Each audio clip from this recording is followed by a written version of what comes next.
Hello, welcome to Ace Reviews, and today, Ace reviews Baccano. Welcome to Baccano, a story set in the 1930s when the Mafia was still controlling New York and several immortals litter all over. The story, which is broken up and told out of order, takes place on the Flying Pussyfoot, an intercontinental railroad train from Boston to New York, and the subsequent jacking of the train and everyone in it. There are many characters in this anime, and it would take me too long to name and talk about each one, but if you ever forget about a character, the intro has your back and reminds you at the beginning of each episode. Just beware, there is no definitive main character.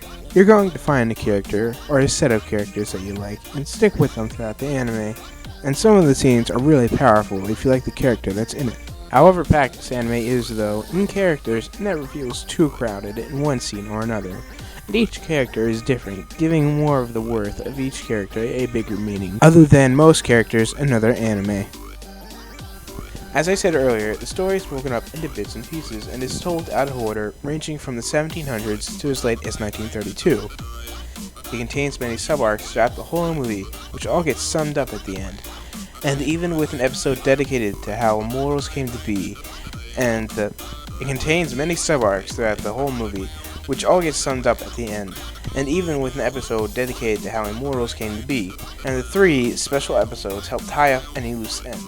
They tell a lot of the story, and sometimes every watch is required to get all the information of that episode.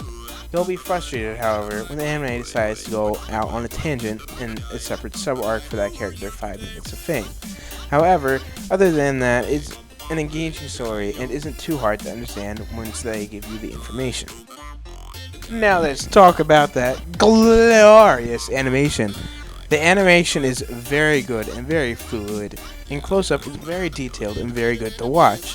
Thankfully, it doesn't have any CGI monstrosities littered throughout the anime, as they do a very good job with this anime.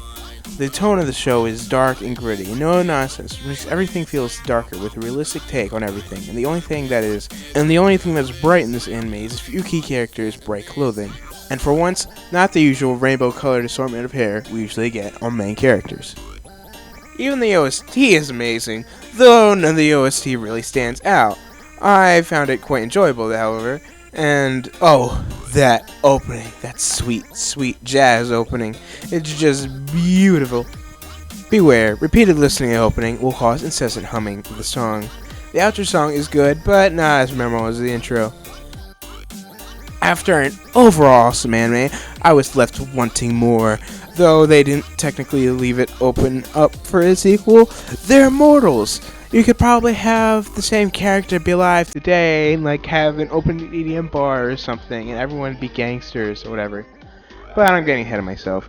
The anime is good for what it is and has a solid ending that doesn't need a sequel, but I believe it should get one. And after very careful consideration of this anime, I give it a final score of 9.1. After watching this anime and enjoying its very, very well done animation, I recommend after watching this video, watch the Gunslinging anime of Trigun. And simply, for another recommendation, I recommend Gunslinger Shadows, which is airing right now. This has been Ace, and thank you for watching Ace Reviews.